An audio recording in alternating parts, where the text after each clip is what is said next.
Assalamualaikum warahmatullahi wabarakatuh. Anakku, ketemu lagi dalam pembelajaran sains. Untuk itu mari kita awali hari ini dengan berdoa. Bapak pimpin, mohon anak-anakku mengamini dari rumah masing-masing. Sikap sempurna. A'udzubillahi minasyaitonirrajim. Bismillahirrahmanirrahim.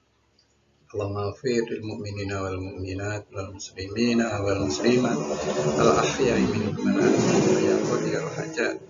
Allahumma ighfir li walidayya warhamhuma kama rabbayana shaghira. Allahumma inni nas'aluka ilman nafi'a wa rizqan thayyiba wa amalan mutaqabbala.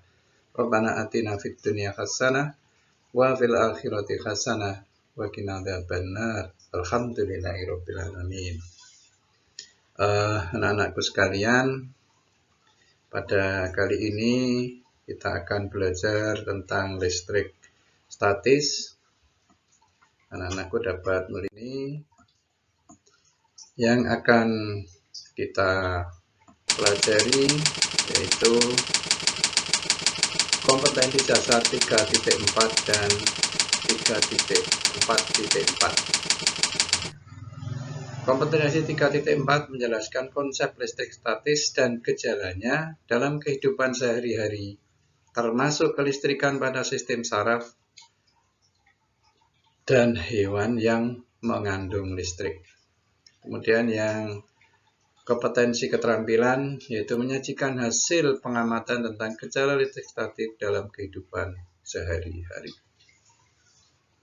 Anak-anakku sekalian, materinya yang akan kita pelajari berarti konsep listrik statis dan penerapan listrik statis dalam kehidupan sehari-hari. Gejala listrik statis pertama kali ditemukan oleh tokoh fisikawan Benjamin Franklin pada tahun 1700-an.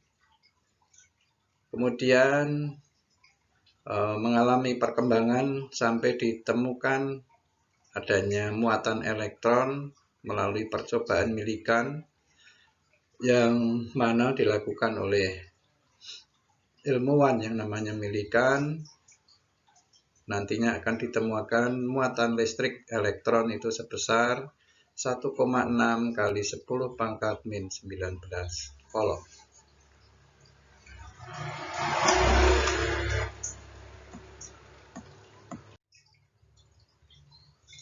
Anak-anakku, listrik statis merupakan listrik yang diam atau dapat dikatakan listrik yang sifatnya sementara yang berada pada suatu benda. Nanti akan ada perbedaannya setelah kita mempelajari listrik dinamis, di mana listrik itu sifatnya bisa menetap atau kontinu. Jadi kalau ini diskrit. Percobaan listrik statis pertama kali ditemukan oleh seorang tokoh namanya Miletus dengan cara menggosokkan batu ambar dengan kain wol, kemudian kain itu didekatkan ke bulu yang ternyata bulu-bulu dapat tertarik pada kain wol lagi. Ini gejala yang ditemukan pertama kali. Anak-anakku, dari tadi yang ditampilkan, mengapa batu ambar yang digosok dengan kain wol itu dapat menarik bulu-bulu? Nah, untuk itu mari kita pelajari tentang materi-materi yang ada di dalam suatu benda. Materi terkecil dalam suatu benda itu biasa disebut atom. Mari kita amati bersama. Anak-anakku dapat melihat pada animasi atom di atas. Atom merupakan partikel terkecil penyusun suatu unsur,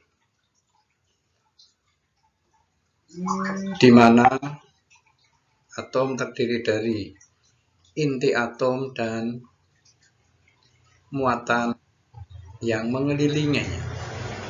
Biasanya inti atom itu berupa proton dan neutron, kemudian yang mengelilinginya atau muatan yang mengelilinginya disebut elektron. Anak-anakku dapat melihat di sini orbit suatu elektron bentuknya tidak lingkaran tapi elips. Jadi ini seperti kalau dalam makrokosmos bumi mengelilingi matahari, lintasannya juga berupa elips, bukan lingkaran.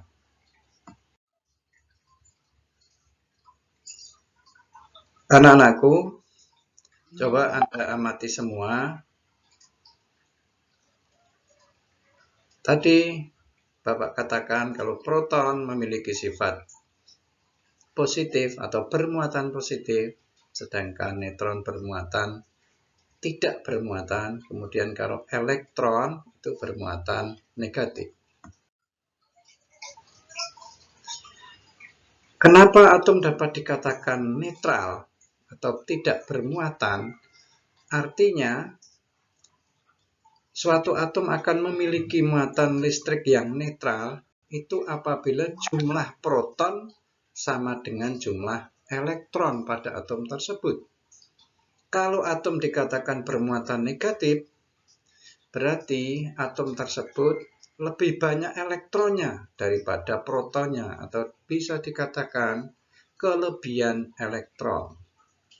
Sedangkan atom bermuatan positif bisa dikatakan atom tersebut kehilangan elektron atau kekurangan elektron.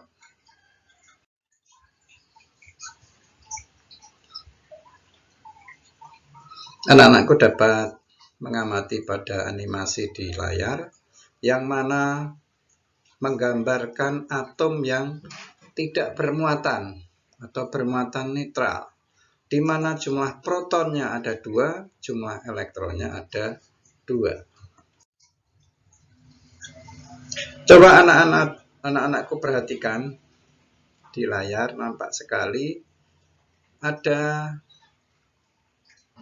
atom muatan positifnya awalnya. Muatan positifnya 2, muatan negatifnya awalnya 2. Tiba-tiba ada tambahan elektron dari luar, maka elektronnya menjadi 3. Artinya sudah tidak netral lagi. Atom ini menjadi bermuatan negatif. Tolong Anda amati lagi anak-anakku sekalian. Awalnya seperti tadi jumlah proton dan elektronnya sama. Kemudian ada elektron yang meloncat keluar lintasan. Akhirnya atom ini hanya bermuatan elektron 1. Maka dibandingkan dengan protonnya, muatannya lebih sedikit atau dikatakan kekurangan elektron. Maka ini disebut atom bermuatan positif karena protonnya lebih banyak. Anak-anakku tadi di awal Bapak katakan untuk membuat muatan listrik dapat dilakukan dengan cara menggosok. Kebiasaannya untuk melakukan percobaan diperlukan balon atau karet, kemudian kaca atau mika, kemudian penggosoknya bisa kain wul, bisa kain sutra. Coba anakku perhatikan di sini. Apabila kain wul kita pakai untuk menggosok balon, Anda perhatikan anak-anakku sekalian, lama-kelamaan apa yang terjadi? Di situ kelihatan muatan negatif dari kain wul akan menuju ke balon. Maka dikatakan ada aliran elektron dari kain wul menuju balon. Maka balon menjadi kelebihan muatan negatif atau dikatakan balon bermuatan negatif. Jadi ada aliran listrik dari kain wul menuju balon. Aliran listrik tadi berupa aliran elektron. Nantinya ini akan dikatakan sebagai arus listrik. Anak-anakku, Anda amati di layar, ada kain sutra yang dipakai untuk menggosok kaca. Anak-anakku amati, lama-kelamaan kain sutra akan bertambah elektronnya. Hal ini menandakan terjadi aliran elektron dari kaca menuju kain sutra. Akhirnya kacanya bermuatan positif. Kenapa bermuatan positif? Karena tadi kehilangan muatan negatif. Kemana hilangnya? Hilangnya karena digosok tadi, elektronnya mengalir ke kain sutra. Maka dapat dikatakan kaca menjadi bermuatan positif. Coba anak-anakku amati yang ada di layar. Ini tadi ada benda yang sudah bermuatan listrik. Kita coba tadi ada benda bermuatan positif dan benda bermuatan negatif. Ada benda kita kasih di troli yang sudah bermuatan. Kita dekati benda tersebut dengan muatan yang sejenis. Maka apa yang terjadi? Muatan yang di atas troli tadi akan menjauh, menandakan bahwa muatan yang sejenis akan tolak menolak. Kemudian kalau ada muatan yang tidak sejenis saya dekatkan, maka akan terjadi tarik menarik. Hal ini dapat kita ambil kesimpulan, muatan listrik yang sejenis kalau kita dekatkan akan saling tolak menolak, dan muatan yang tidak sejenis akan tarik menarik.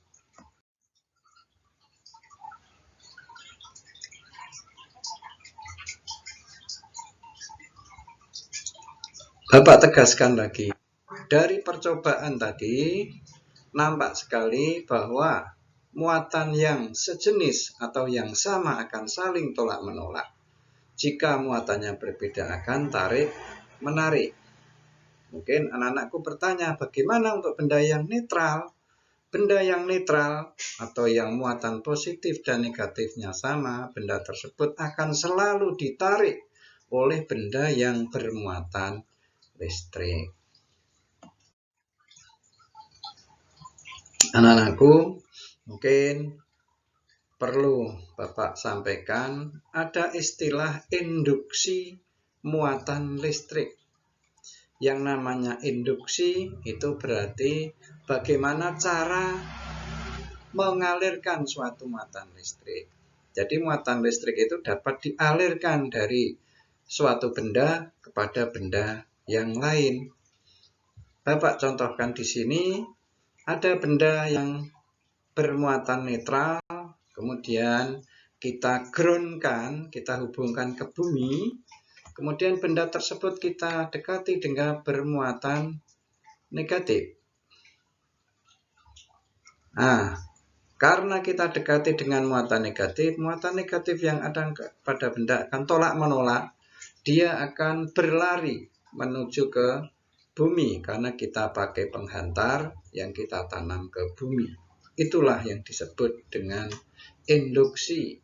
Kalau dalam kehidupan sehari-hari ini dapat dikatakan sebagai grounded atau menanam suatu logam yang dihubungkan ke bumi, dihubungkan dengan gedung-gedung pencakar langit agar tidak terkena petir. Jadi ini prinsip dasar untuk membuat penangkal petir, yang mana akan kita bahas pada pertemuan yang selanjutnya. Tadi sempat Bapak katakan, bila ada muatan sejenis, kita dekatkan akan terjadi gaya tolak menolak. Dan yang tidak sejenis akan terjadi gaya tarik menarik. Gaya ini diselidiki oleh saintis yang namanya Coulomb, maka gaya tersebut dinamakan gaya Coulomb, di mana gaya Coulomb ini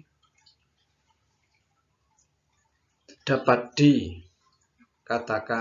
dibuat persamaan, yaitu F sama dengan K, Q1 kali Q2 dibagi R kuadrat, di mana K itu tetapan kolom, Q1 merupakan muatan benda 1, Q2 merupakan muatan benda 2, dan R kuadrat merupakan jarak dari benda tersebut dikuadratkan, di mana masing-masing satuannya untuk muatan listrik itu kolom, jarak satuannya adalah meter.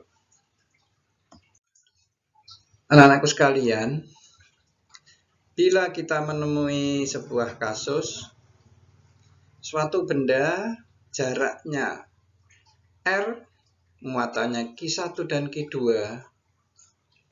apabila muatannya dilipatkan, maka gaya kolomnya juga akan mengalami perlipatan atau penggandaan, karena di awal tadi Bapak sampaikan kalau gaya listrik, gaya kolom itu sebanding dengan muatan listrik.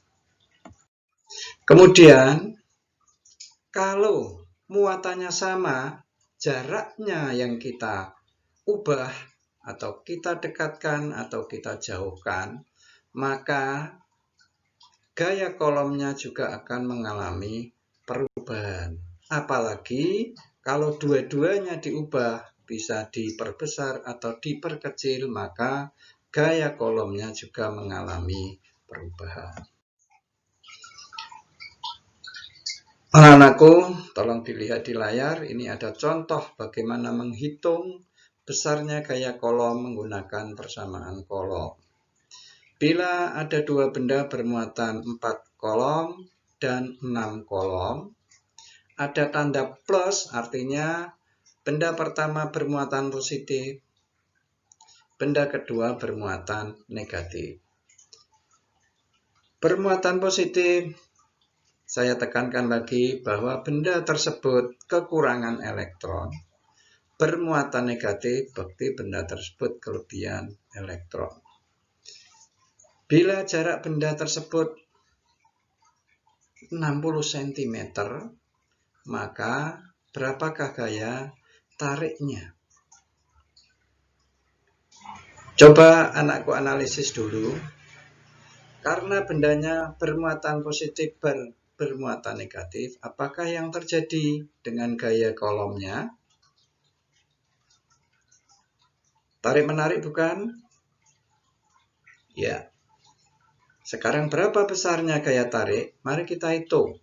Dengan persamaan kolom tadi, jika tetapan kolom harganya 9 kali 10 pangkat 9, kita kalikan dengan 4 kolom, kemudian kita kalikan dengan 6 kolom, kita bagi dengan 6 kali 10 minus 1, dikuadratkan, hasil akhirnya akan ketemu 6 kali 10 pangkat 11 Newton.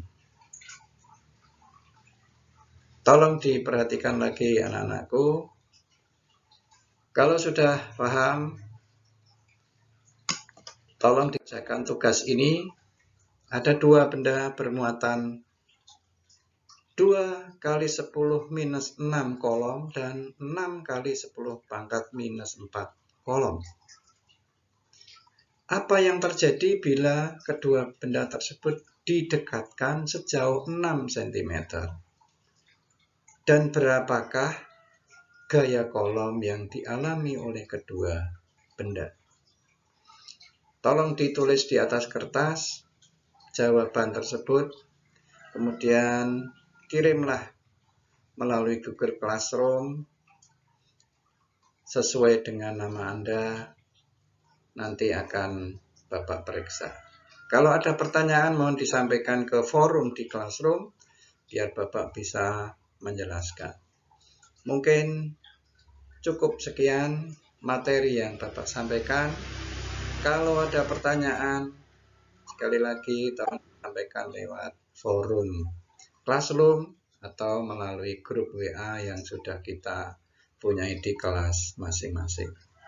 Saya akhiri penyajian materi. Assalamualaikum warahmatullahi wabarakatuh.